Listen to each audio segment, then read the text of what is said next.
Le plan de trading de Smart Bourse qui se poursuit évidemment en cette année 2023. Rendez-vous chaque lundi à 12h30 avec les équipes d'IG. C'est Vincent Bois qui est avec nous en plateau pour cette première séance de l'année. Bonjour et bienvenue Vincent. Bonjour. Merci beaucoup d'être avec nous. État des lieux des marchés actions et du CAC 40 peut-être spécifiquement en ce début d'année 2023. Un mot peut-être pour solder entre guillemets l'année 2022 et constater que la performance du CAC 40 a pas été aussi catastrophique que ce qu'on pouvait imaginer, notamment à partir du 24 février dernier.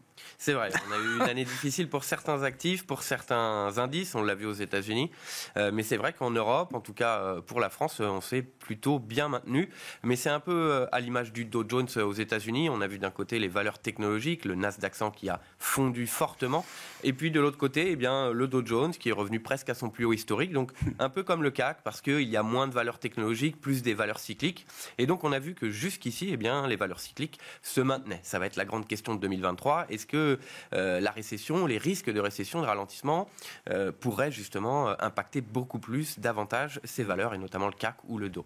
Quand on regarde le CAC, il faut peut-être reprendre la séquence à partir du mois d'octobre dernier. On se souvient encore, 2022 est encore frais dans les mémoires. Octobre et novembre ont été 2 mois de reprise très forte sur les marchés actions. Europe en tête. Le mois de décembre a vu un pic marqué autour du 13-14 décembre, je crois, pour le CAC 40 par exemple. Et c'est vrai que les 15 derniers jours de décembre ont plutôt ressemblé à une forme de consolidation, voire de retracement de ce rallye d'automne qui reste en place. En tout cas, la première séance de l'année montre qu'il y a encore un peu d'appétit, malgré les niveaux qui ont été atteints par les indices en Europe et le CAC 40 notamment. Tout à fait, c'est un peu difficile pour le moment, c'est la première séance de l'année en effet, et puis toutes les autres places sont fermées.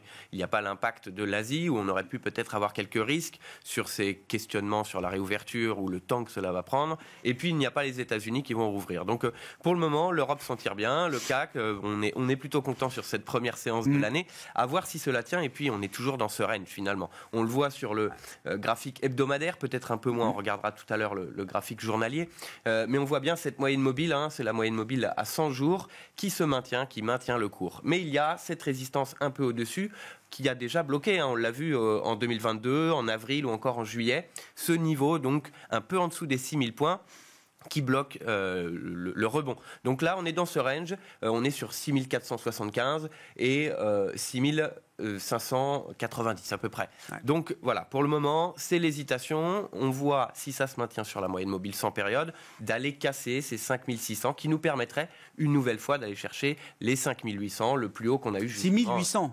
6800, oui, non, c'est ça, 6800, effectivement. Donc 6000, on est sur les 6000 points et non pas sur les 5000. Ouais. Donc c'est vrai qu'il y a 2 mois, on était à ces niveaux sur les 5800. Mais bien sûr. Donc toujours dans ce range, on va le voir d'ailleurs sur le graphique en journalier, où on voit beaucoup plus cette hésitation de fin d'année, les dernières séances qui ont été, voilà, on voit donc mieux encore le range, les 23,6 de Fibonacci, 6475 une nouvelle fois, et puis c'est 6590, donc il faut dépasser pour revenir au-delà de ces plus hauts. En revanche, en dessous, eh bien, on pourrait voir un petit retour en arrière, justement. Première séance de l'année, on a des rachats, il y a le bed and breakfast, qu'on revend nos positions qui sont perdantes pour les racheter ensuite pour des questions fiscales, ce qui est donc généralement plutôt positif pour la première séance de l'année.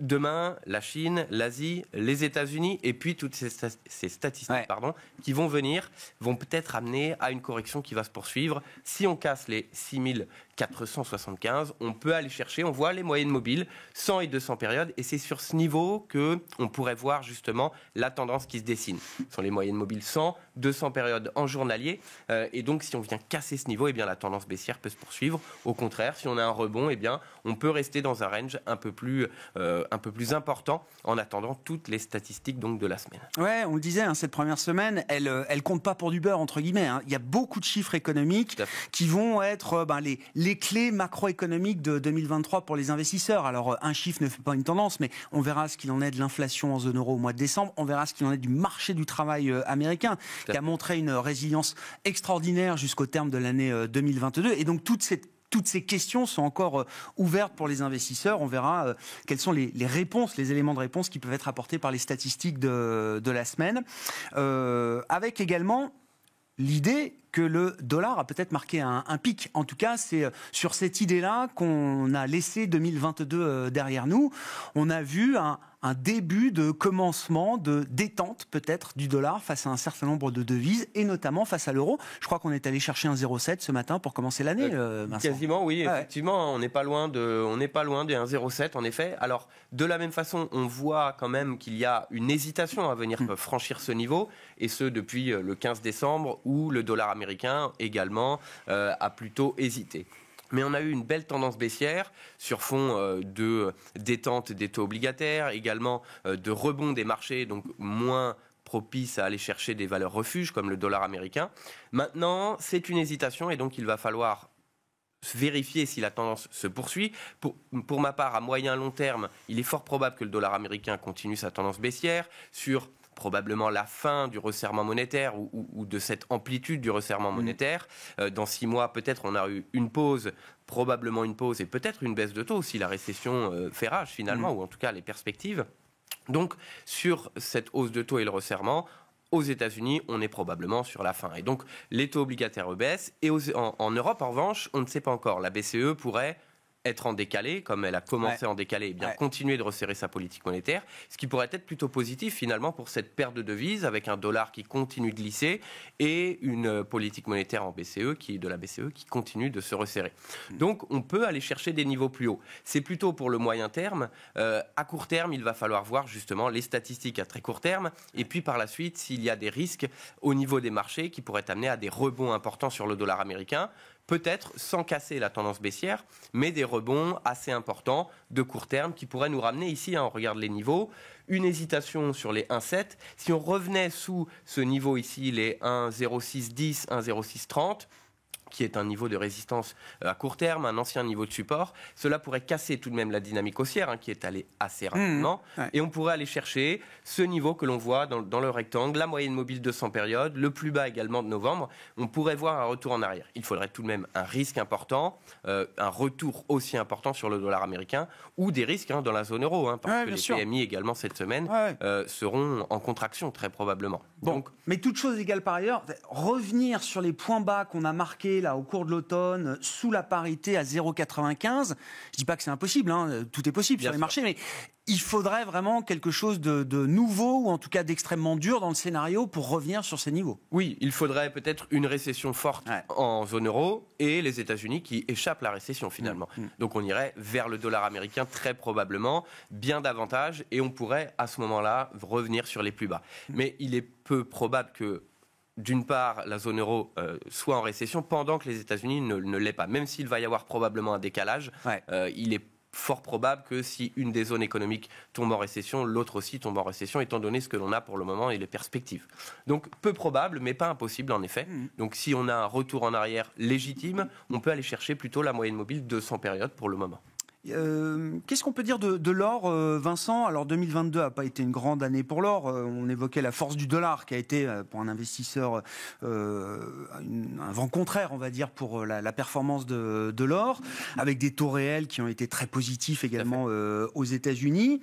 Néanmoins, on note, on le voit sur ce graphique journalier de la dynamique de l'or en dollars, on voit quand même une fin d'année qui a montré une dynamique très positive pour l'once d'or. Tout à fait. Depuis cette fin d'année, justement, on a eu le rebond également sur les marchés qui a été du fait aussi de la baisse du dollar américain, ce triple rebond sur un 1620 $, qui est un beau niveau technique maintenant, et qui a permis d'aller chercher nos 1805. Alors, l'or semble vouloir valider ce dépassement des 1805 $, ce qui pourrait nous amener vers les 1900 ou 1875, que l'on retrouve ici, que l'on retrouve dans d'autres horizons de temps. Ça peut être justement pour moi une perspective plutôt haussière sur l'or, également du fait de la perspective d'avoir un dollar qui baisse, et bien d'aller chercher de nouveaux plus hauts récents sur le cours de l'or. Mais il peut y avoir également un retour haussier sur le dollar américain, comme on le disait sur le dollar, et donc amener à une consolidation, puisqu'on a eu quand même une forte hausse par rapport à la tendance précédente. On a eu une forte hausse. On voyait d'ailleurs que des banques centrales achetaient de l'or sur la fin de l'année, ce qui a probablement également aidé une plus forte demande sur les prix de l'or.